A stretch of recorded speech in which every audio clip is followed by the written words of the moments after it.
कि उनका टारगेट है सिविल सोसाइटी में दहशत पैदा करना, ज्यादा से ज्यादा असुरक्षा की भावना पैदा करना। उनके टारगेट्स वो नहीं हैं जो मर गए, उनके टारगेट्स वो हैं जिन्होंने मरे हुओं को देखने के लिए जिंदा हैं। यदि उनके अंदर दहशत, उनके अंदर आतंक पैदा करना है, इसके लिए मीडिया सबसे बड़ा एक जरिया है।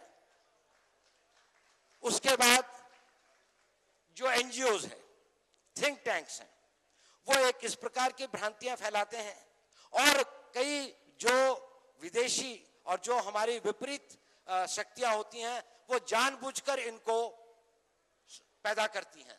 जैसे आपने देखा होगा कि 2001 से पहले इतनी ज्यादा international human right agencies Hindustan के बारे में हर साल रिपोर्ट लिखती थी कि कश्मीर में ये कर दिया, नॉर्थ ईस्ट में ये हो गया, जहां भी उनको मिलता था।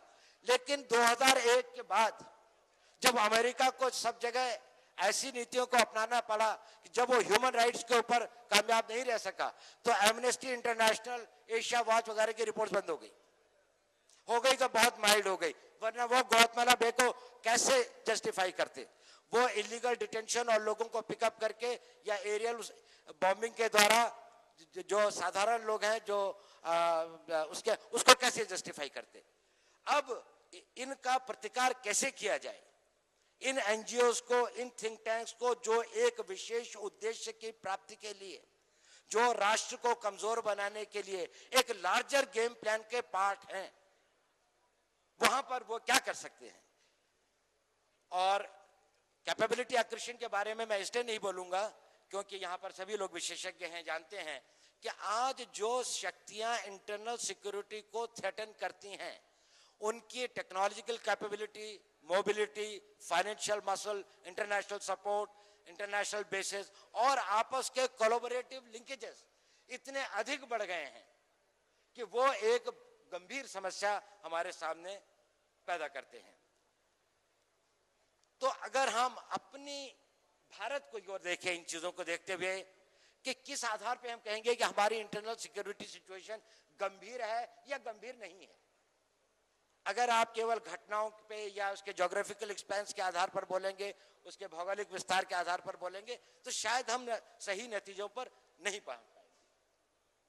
हमें यदि इसका एक अकाउंटिंग करनी है, इसकी एक ब्रॉडशीट बनानी है, तो पहले हमें स्टडी करना पड़ेगी हमारे जो प्रतिद्वंदी हैं उनके इंटेंशंस शॉर्ट टर्म और लॉन्ग टर्म में, और उनके support base capabilities, financial support और उनकी आइडियोलॉजी की सस्टेनेबिलिटी।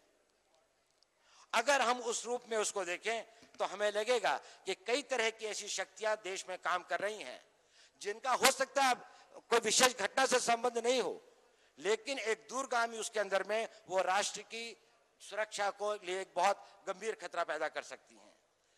दूसरा है कि हमारी रिसोर्स कैपेबिलिटी, हमारा रिस्पांस कैपेबिलिटी, हमारे उसका जवाब देने की क्षमता में कितना अधिक विस्तार आया है, कितना अधिक बढ़ा है। न्यूमेरिकल रिस्पांस सबसे पुअर रिस्पांस है कि अगर आपने कहा कि 10 बटालियन सीआरपी की और रेज कर देते हैं, हर स्टेट के अंदर में पुलिस की फोर्स बढ़ा देते हैं, इससे एक लिमिटेड उसके लिए शायद आपको एक sense of visible capability of the state मिलती है, लेकिन स्टेट की real capability to fight the terror, to fight extremism, to fight disruptive forces, to fight technological invasions नहीं हो पाती। लेकिन इन सब चीजों से जरूरी चीज होती है राष्ट्रीय मनोबल, नेशनल विल। और दुश्मन जब परोक्ष युद्ध करता है, कोवर्ट एक्शन करता है या प्रॉक्सी वार करता है, तो वो नेशन के विल को समाप्त करना चाहता है। और नेशन के विल को समाप्त करने में दुश्मन का हाथ हमारे अपने लोग भी बटाते हैं, जबकि वो राष्ट्र को ये कहते हैं कि नहीं, सब कुछ सामान्य है, सब कुछ ठीक हो रहा है, हम लोग सक्षम है, हम जवाब देंगे, और कुछ करते नहीं है। जब दुश्मन को यह लगता है कि हमारी रिस्पांस कैपेबिलिटी नहीं है, तो इससे उसका मनोबल बढ़ता है, और जितना उसके मनोबल में वृद्धि होती है उतने ही अधिक हिंसा की घटनाएं बढ़ती हैं। तो इसके लिए राष्ट्रीय विल को बनाने के लिए सबसे आवश्यक चीज होती है राजनीतिक इच्छा शक्ति, पॉलिटिकल विल। और राजनीतिक इच्छा शक्ति बनाने के लिए एक नेशनल कंसेंसस, एक राष्ट्रीय सहमति उन विषयों पर जिससे राष्ट्र की सुरक्षा को खतरा हो, यह बनानी आवश्यकता होती है।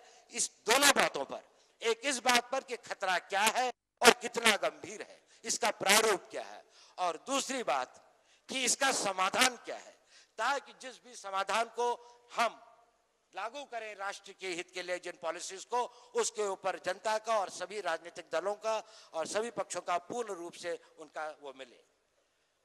तो आज आवश्यकता है राष्ट्र के अंदर में एक integrated national strategy and tactical capacity build करने का। अगर स्ट्रेटजी हो और टैक्टिकल कैपेसिटी नहीं हो तो फिर ये एक शोर होता है हार से पहले।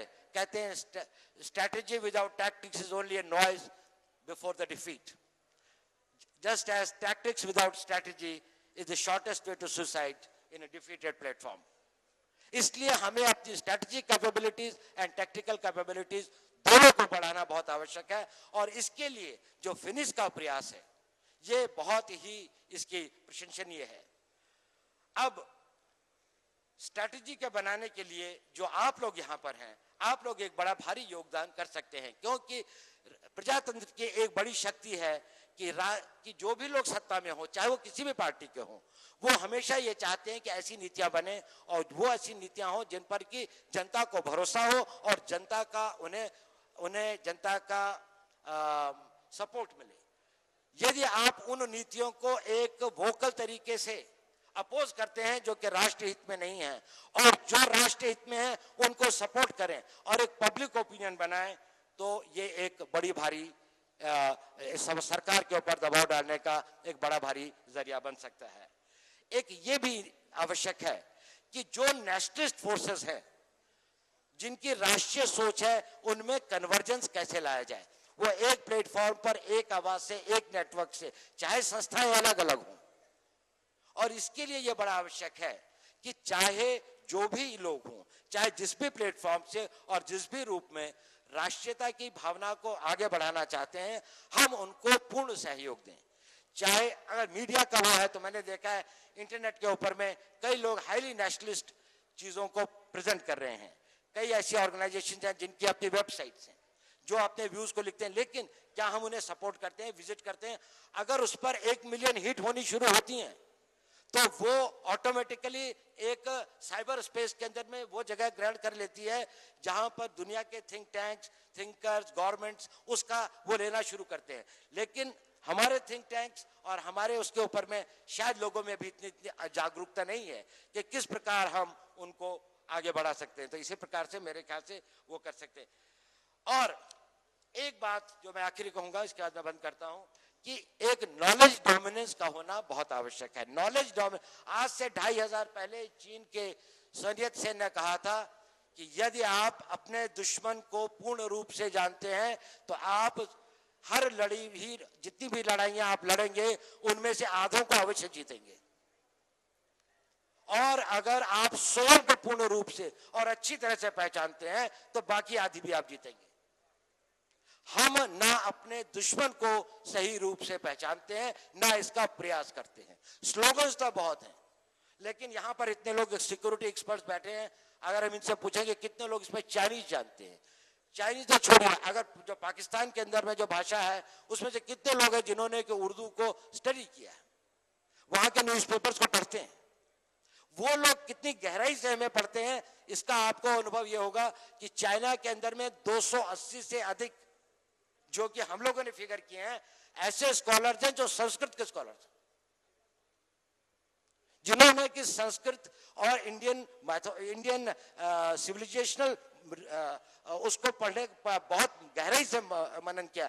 अभी यहाँ पर एक वो हुई थी चाइना के साथ में, एक उनका कोई स्कॉलर्स आए थे और हम लोगों की कोई मीटिंग हुई थी, तो हमें बड़ा ताज्जुब था कि वो उन चीजों से कोट कर रहे थे, वो वेदों और उपनिषदों से कोट कर रहे थे जो हम नहीं कर पा रहे थे। हमारा विजन उनके बारे में एक सिर्फ मॉडर्न हिस्ट्री तक ही सीमित रह जाता है। कितनी गहराई से हम उनके साइकोलॉजी को, उनके मनोविज्ञान को, उनके हिस्टोरिकल पर्सपेक्टिव को, उनके पॉसिबल रिस्पॉन्सेस को परिकल्पना कर सकते हैं। ये इस बात पर होता है कि हमारा उनके बारे में ज्ञान कितना अधिक है। और ख़ास तौर से इसके विषय में मैं यंगर जनरेशन को ये कहूँगा, उनको बहुत अधिक इस पर ध्यान देना चाहिए और एक डोमेन स्पेशलाइजेशन के लिए काम करना चाहिए। धन्यवाद।